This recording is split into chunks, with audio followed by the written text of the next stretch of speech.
Bismillahirrahmanirrahim. Assalamu alaikum dear students. Welcome in lecture 01 part 6.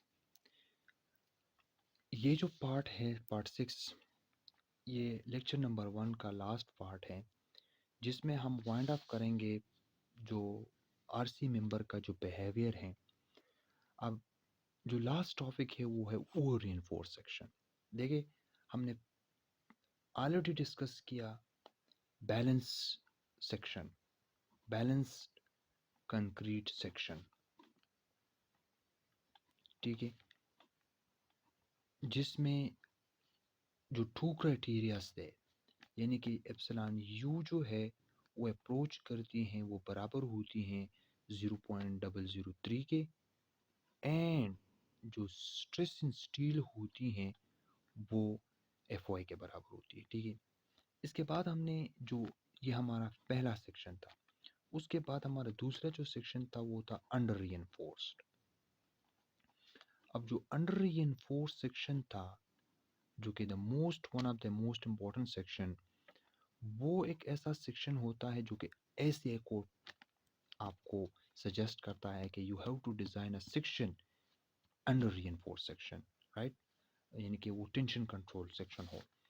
अब उसमें ये सीन था कि उसमें जो एप्सिलॉन यू होती है वो तो 0.003 के बराबर, लेकिन उसमें जो एप्सिलॉन एफ वाई की जो वैल्यू होती है यानी कि जो स्ट्रेस इन स्टील होती है, ठीक है ना, स्ट्रेस इन स्टील, वो स्ट्रेस इन स्टील जो होती है वो well above then the F Y होती हैं।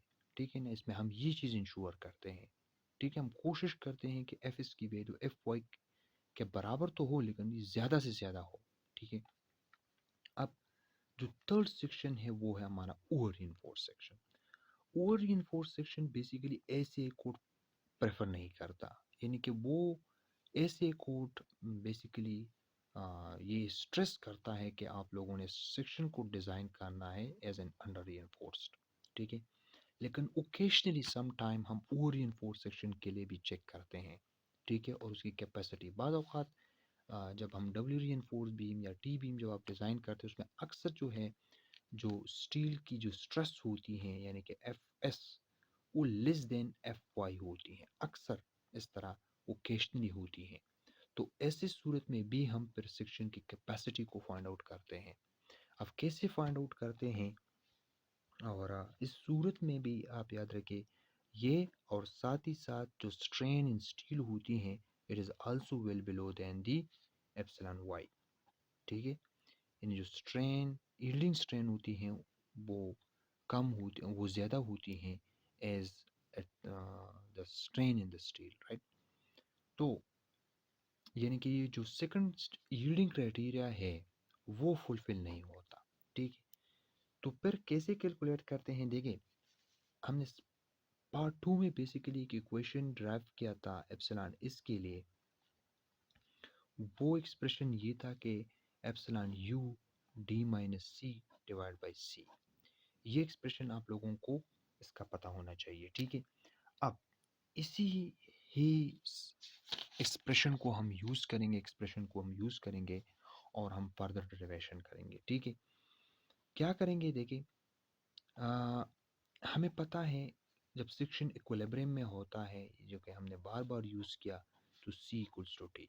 ठीक है, अब यहाँ से देखिए जब सेक्शन ओवर रीइंफोर्स्ड होता है और जब हम equivalent rectangular stress distribution block consider करते हैं तो उस सूरत में C की जो वैल्यू होती है 0.85 F C prime into A B equals to T की value A S F S हम लेंगे, याद रखिए F S not F Y.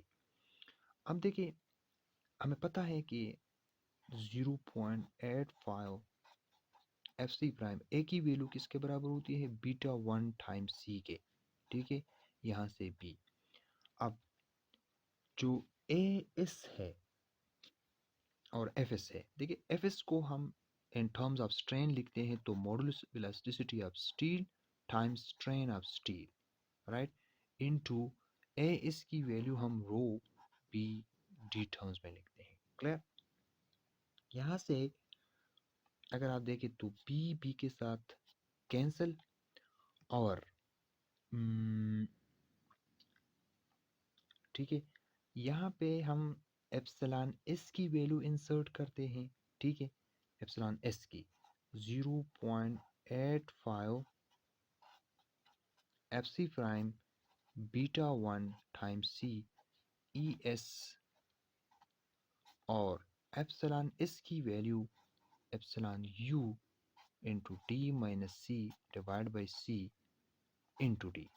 Right, अब देखें यहाँ पे हमारे पास जो जो इक्वेशंस वो डेवलप होगी, वो एक क्वाड्रेटिक इक्वेशन डेवलप होगी। राइट, यहाँ पे हम इसमें थोड़ी सी फैक्टर इंट्रोड्यूस करते हैं कि लेट से हमारे पास के यू एक फैक्टर है जो कि सी डिवाइड बाई डी के बराबर है, और फिर हमारे पास एक फैक्टर है जो कि फैक्टर एम है, और एम को हम लिखते हैं E S epsilon U divide by 0.85 F C beta 1 F C prime. Clear? अभी यहाँ से हम देखेंगे ये फैक्टर्स यहाँ से अब ड्राइव होंगे, फिर उसमें से हम एम और के की वैल्यू हम उसमें से इंसर्ट करेंगे। ठीक है, तो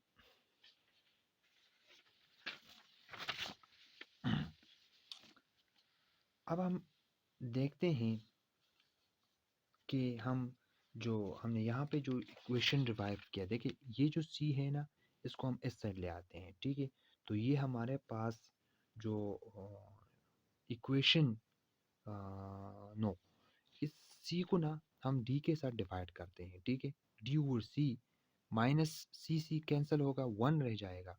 ठीक है ना, और इस सी को इसी जगह पे छोड़ते हैं, इस सारे फैक्टर्स को हम उस तरफ शिफ्ट करते हैं। क्लियर? तो जो फाइनल रिजल्ट होगा इसका, वो मैं आप लोगों के साथ शेयर करूं। फाइनल जो सी की वैल्यू होगी, C equals to, right, E S epsilon U divide by 0.85 F C prime into beta 1, right, times D into, अब देखो उस सी को हम कैंसिल आउट करते हैं। ठीक है, तो हमारे पास जो एक्सप्रेशन बनता है 1 minus C divide by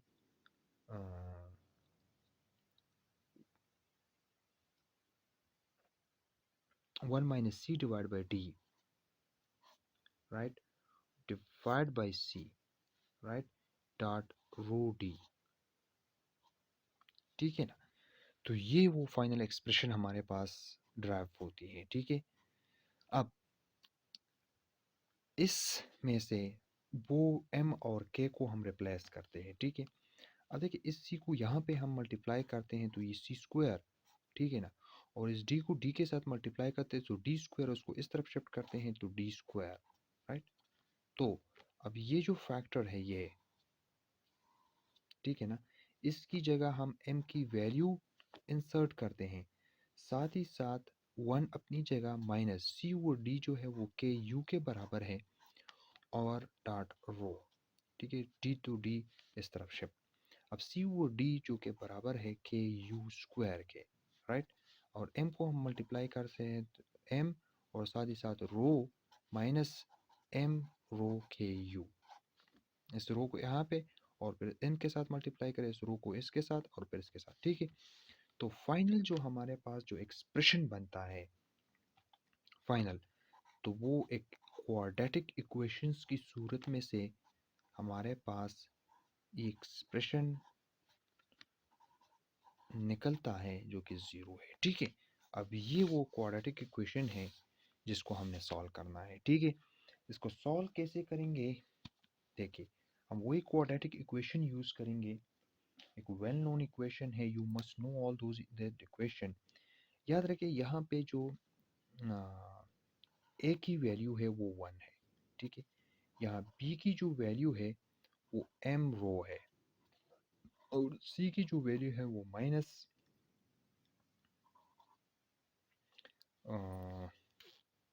minus m रो है। राइट, ठीक है ना। ये हमारे पास b, ये हमारे पास c, और ये 1 जो यहाँ पे कोएफिशिएंट है वो a है। तो हम क्वाड्रेटिक इक्वेशन जो कि हमारे पास है हम उसको यूज़ करते हैं। You must know that quadratic equation के हमारे पास जो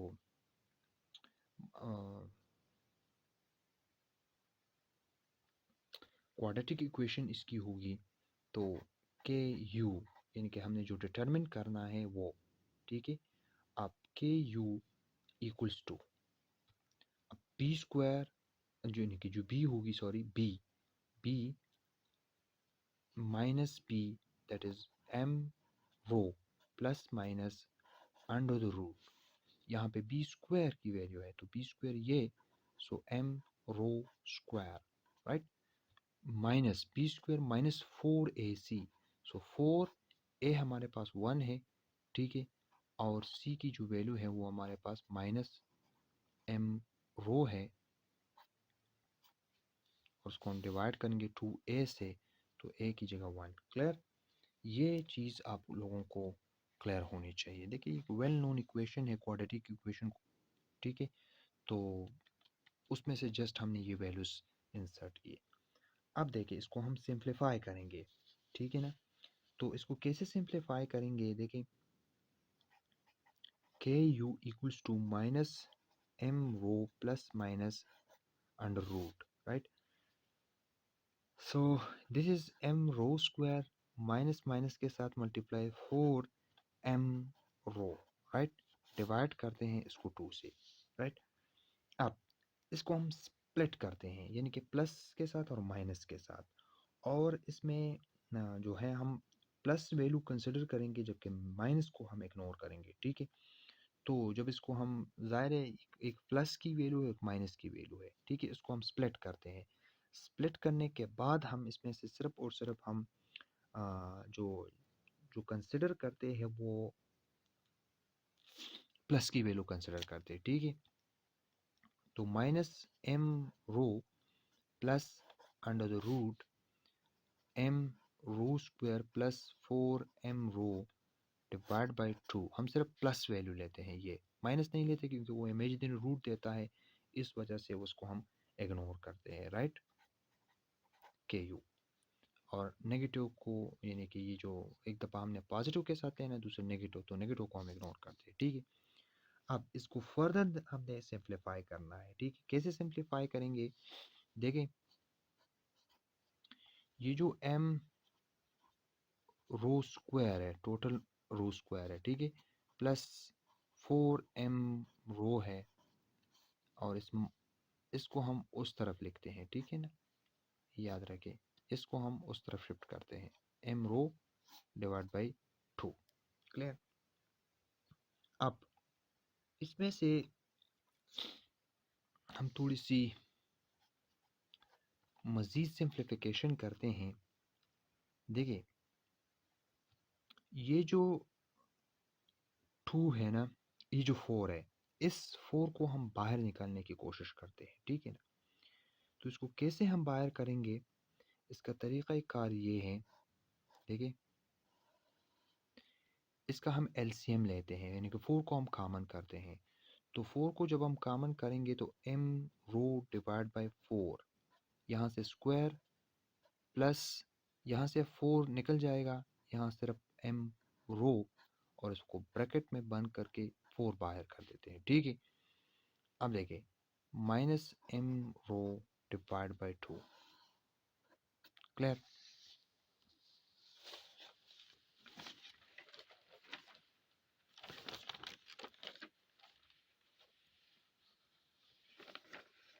नेक्स्ट अब देखें इसको हमने सिंप्लीफाई करना है, ठीक है। तो अब 4 जो है, यानी कि के यू, राइट, अब वो जो 4 की वैल्यू है उसको हम अंडर रूट से बाहर निकालते हैं, ठीक है, हम निकाल सकते हैं ना। ये जो 4 है ना, इसको हम लिख सकते हैं 2 स्क्वायर अंडर द रूट, ठीक है ना। तो स्क्वायर अंडर रूट के साथ कैंसिल और 2 बाहर निकल आएगा, ठीक है। तो हम इसको फर्दर लिखते हैं 2 अंडर द रूट, ठीक है, 2 अंडर रूट। अब जो ये फैक्टर है ना, ये m rho divide by 4, so m rho divide by 2 whole square, right. इसको हम कंबाइन करते हैं, यानी कि m rho divide by 2 square, right, plus m rho dividing by 2 minus m rho, ठीक है ना। अब ऐसा करते हैं कि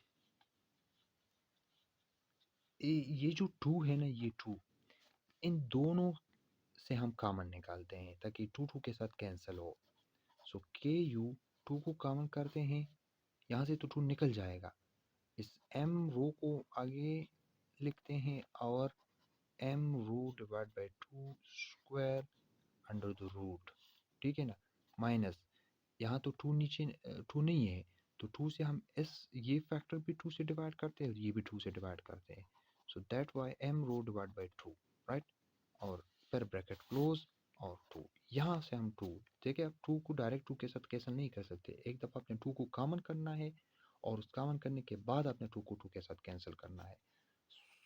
सो फाइनल जो के यू की जो वैल्यू होगी m rho plus m rho divide by 2 square, right, और यहाँ से ये under root minus m rho divide by 2। अब ये जो है ना, वो हमारे पास जो फाइनल एक्सप्रेशन बनता है वो ये बनता है, ठीक है।